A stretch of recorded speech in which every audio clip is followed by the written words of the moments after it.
So I don't know. I don't understand the jargon. You took cybersecurity, so you got a little bit more of a grasp on it. But I just know that once they opened up their laptop and that the antennas popped out and this and that, these guys were, finding out, and they'd be like, let's go. There's a location here. Now, there was one big apartment building.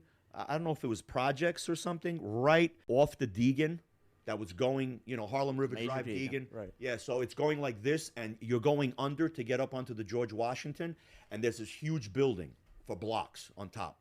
So they started doing it on the roof of those buildings. They started to get pinched little by little, and they were starting to move in different locations because Washington Heights has a lot of areas where you could, you get the traffic. You could just stand by the fucking Major Deegan, or you could stand by the, I forgot the name of the other one.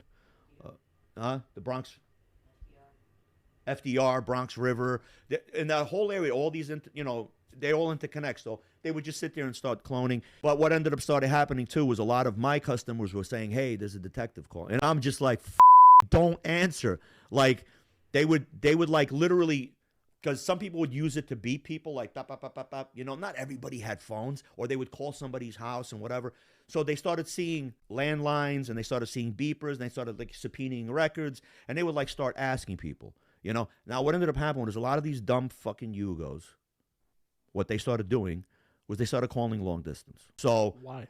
The fuck? I don't know, because long distance expensive. They had phone cards. They figured, hey, I paid $100, $125. Let me, let me call Europe. And they sit on the phone for 2 hours, 2.5 hours. Why? Every other day. So what ended up happening was some of those phones didn't last 30 days because also the carrier sees that you're doing, oh, well, okay, they're calling whatever, blah, blah, blah, blah, blah, blah, blah. And all of a sudden, after like 5-6 days, they'll reach out. Remember, the phone is cloned. Right. So there's been times where the people are making phone calls and the guy's on the other line. Like, hello? And it's like, hello, who's this? Click, So if anybody tells you that's not how clone phones work, that's exactly how they work, okay? So I know firsthand I had somebody's, never mind.